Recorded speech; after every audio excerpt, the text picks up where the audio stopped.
Oke, mari kita sambung lagi kelanjutan dari novel Gunung Hua.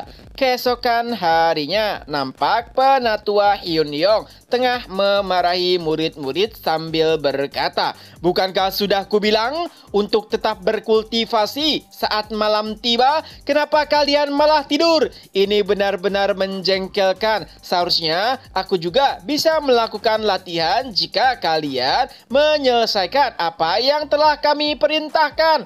Lalu seseorang menanggapinya, "Tapi Penatua, bukankah setiap orang harus beristirahat dan tidur untuk tetap bisa bertahan hidup?" Dan Hyun Hyong pun langsung menanggapinya, "Omong kosong. Seseorang tidak akan mati hanya karena tidak tidur. Malah sebaliknya, mereka yang tidur mungkin tidak akan bangun-bangun lagi. Haruskah kalian mencobanya?" Murid-murid pun serempak menjawab, "Tidak, Penatua." Di sisi lain, pimpinan sekte Hyun Jong yang melihat Hyun Yong terus saja memarahi murid-murid pun memberikan sedikit tanggapan. "Hyun Yong, tidak bisakah kau sedikit lembut kepada murid-murid? Kau juga tahu ini bukanlah hal yang mudah." Tapi nampaknya Hyun Yong sama sekali tidak terlalu peduli dengan perkataan pimpinan sekte karena menurutnya murid-murid masih belum melakukan yang terbaik dan bekerja keras untuk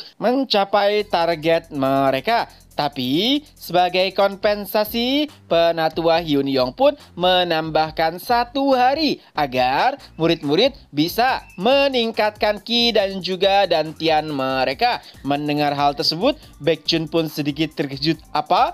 Hanya menambah 1 hari dari 2 hari? Berarti dalam waktu 3 hari mereka harus bisa meningkatkan ki internal mereka. Jika tidak, itu berarti mereka dianggap tidak sungguh-sungguh dan bekerja keras. Itu semua terdengar seperti omong kosong. Bahkan Chung Myun yang begitu kejam tidak pernah memperlakukan mereka seperti itu. Hingga Baekjun pun berkata, "Penatua, jika Anda terlalu kelelahan untuk mengajari kami, bagaimana jika Chung Myun saja yang melanjutkannya?" Mendengar hal tersebut, pimpinan sekte pun menanggapinya, "Apa? Chung Myun, apakah kau serius?" Dan setelahnya mereka pun mendengar suara Chung Myun dari belakang. Ini benar-benar membuatku gila. Sepertinya Chung Myun masih mengalami penyimpangan ki. Setelah melihat bagaimana Chung Myun kala itu, Baekjun pun langsung menarik kembali perkataannya. Tidak, pimpinan sekte. Aku minta maaf. Sepertinya aku salah mengucap. Jadi silakan lanjutkan saja, biarkan kalian yang mengajari kami." Dan pada akhirnya murid-murid pun kembali melanjutkan pelatihan. Melihat bagaimana kondisi murid-muridnya, Hyun Jong pun berkata, "Mereka benar-benar anak yang gigih. Walaupun awalnya mengeluh, tapi mereka tetap melanjutkan pelatihan. Jika ada banyak murid seperti mereka, mungkin masa depan Gunung Hua akan benar-benar cerah." Berpindah ke sisi lainnya, tepatnya di Sungai Yangtze, nampak seorang kapten kapal berteriak, "Apakah sudah tidak ada lagi yang akan naik? Jika tidak, kami akan segera berlayar." Ya, itu adalah kapal yang digunakan untuk menyeberangi sungai karena Sungai Yangtze begitu besar. Lalu mereka pun mulai berlayar, tapi tiba-tiba dari kejauhan ada seseorang yang mendekat sambil berteriak, "Tunggu, aku juga akan ikut." Sayangnya kapal mulai berlayar dan tidak mungkin untuk berbalik. Jadi salah satu kru pun berteriak, "Silakan naik kapal selanjutnya saja. Tidak mungkin bagi kami untuk melakukan putar balik." Tapi anehnya orang tersebut sama sekali tidak berhenti dan malah mempercepat larinya hingga ia pun melompat tinggi layaknya burung. Setiap orang nampak begitu terkesima. Awalnya mereka khawatir karena pasti Sepertinya orang tersebut akan jatuh ke sungai, tapi siapa sangka ia malah mendarat mulus. Seseorang pun berkata, "Apakah kau manusia atau burung?" Lalu ada orang lain yang mengenali siapakah sosok tersebut. Pengiriman khusus paket dari guild pedagang Yunha. Penampilannya bisa langsung dikenali karena ia membawa banyak sekali paket. Beberapa orang ada yang langsung mengenalinya dan juga tidak.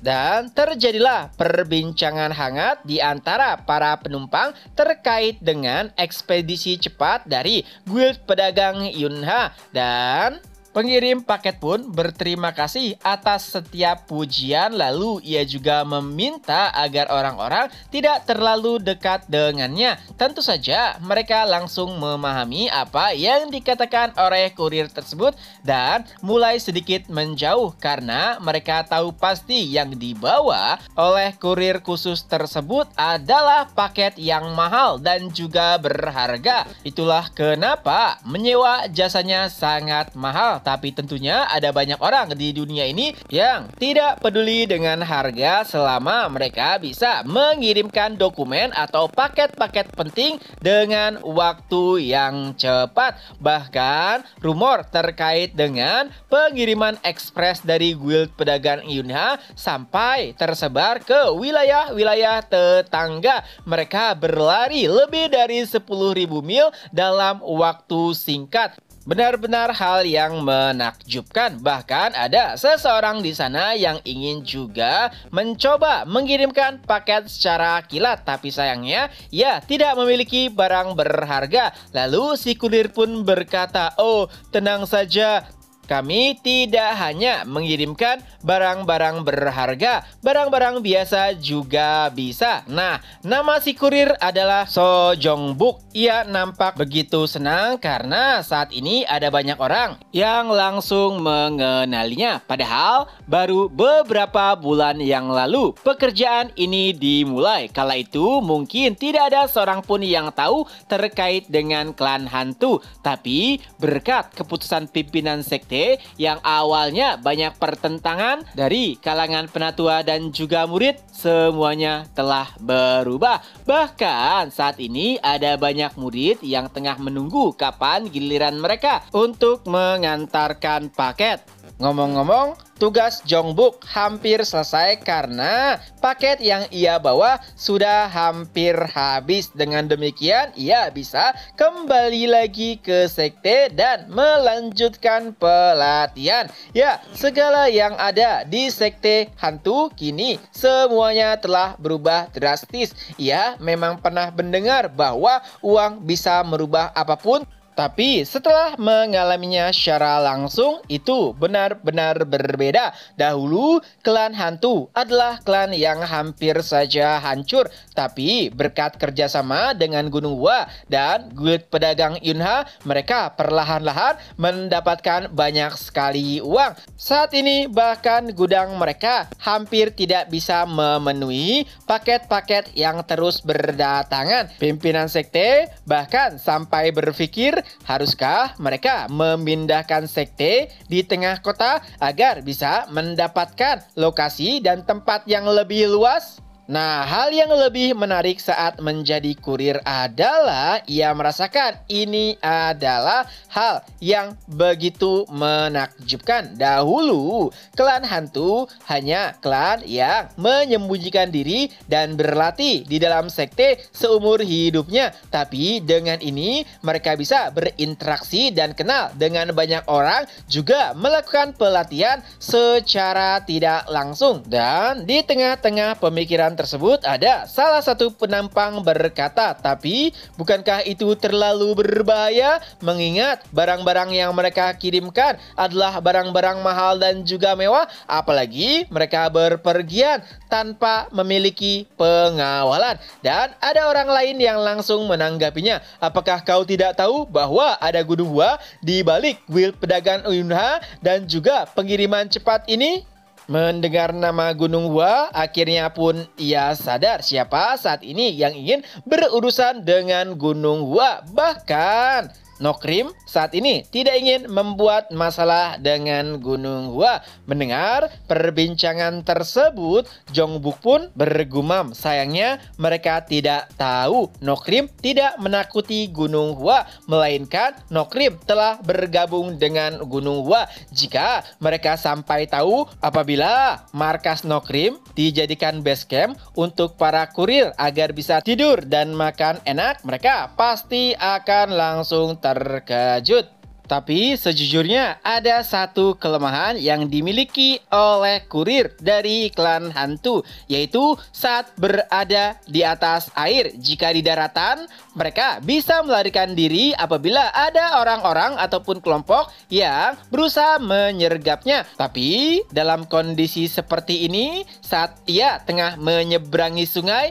ia harus lebih berhati-hati. Dan tak terasa, waktu pun sudah mulai gelap. Kapten kapal meminta setiap penumpang untuk berhati-hati karena biasanya saat malam tiba, guncangan di kapal akan semakin terasa. Lalu tiba-tiba hal tak terduga pun terjadi. Dari kejauhan, seseorang bisa melihat ada sesuatu yang mendekat. Ternyata itu adalah kapal, dan saat melihat lambangnya, mereka pun langsung sadar bahwa itu adalah bandit dari Sungai Yangtze. Setiap penumpang pun menjadi begitu khawatir karena kapal tersebut terus saja mendekat. Tentu saja yang lebih khawatir di antara para penumpang adalah Song Baek. Ini adalah situasi yang paling tidak ia harapkan saat sedang bekerja, yaitu disergap saat